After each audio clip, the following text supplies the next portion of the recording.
Look at this quadratic equation. We can easily see that its solutions are x1 equals -2, and x2 equals -3. Now, if we expand the left part, we get x squared plus 3x plus another 2x and plus 2 times 3, which further simplifies to x squared plus 5x and plus 6. Since these three equations are equivalent, they have the same solutions.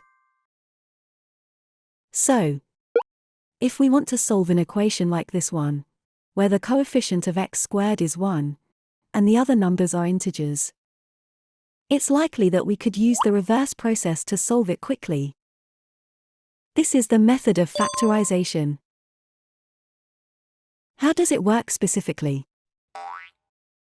The key is to find two numbers that, when multiplied together, give the constant term of the equation. And in the meanwhile, when added together, give the coefficient of x. In our example, these numbers are 2 and 3. Once you've identified these two numbers, insert them into the brackets, and you'll quickly find the values of x1 and x2. Now, let's practice.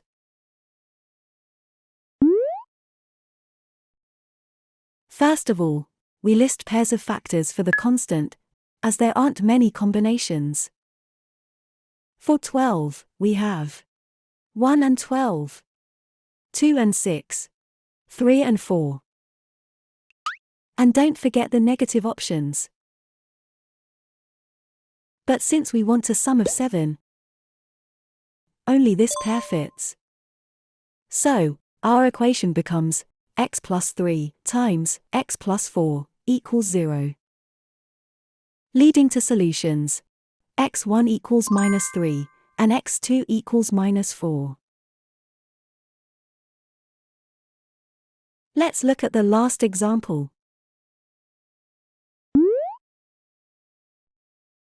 First, we list the factor pairs for the constant, which is -18 in this case. It's important to retain the sign. The pairs are 1 and -18, 2 and -9, 3 and -6, and the pairs with reverse signs. Next, we check whether any pair sums to 3. Got it! The pair -3 and 6 is a perfect match. Therefore, our equation becomes x minus 3 times x plus 6 equals 0. The solutions are x1 equals 3 and x2 equals -6. Factorization is a powerful tool for solving quadratic equations. It may not always work, but it's definitely worth trying first before using more sophisticated methods.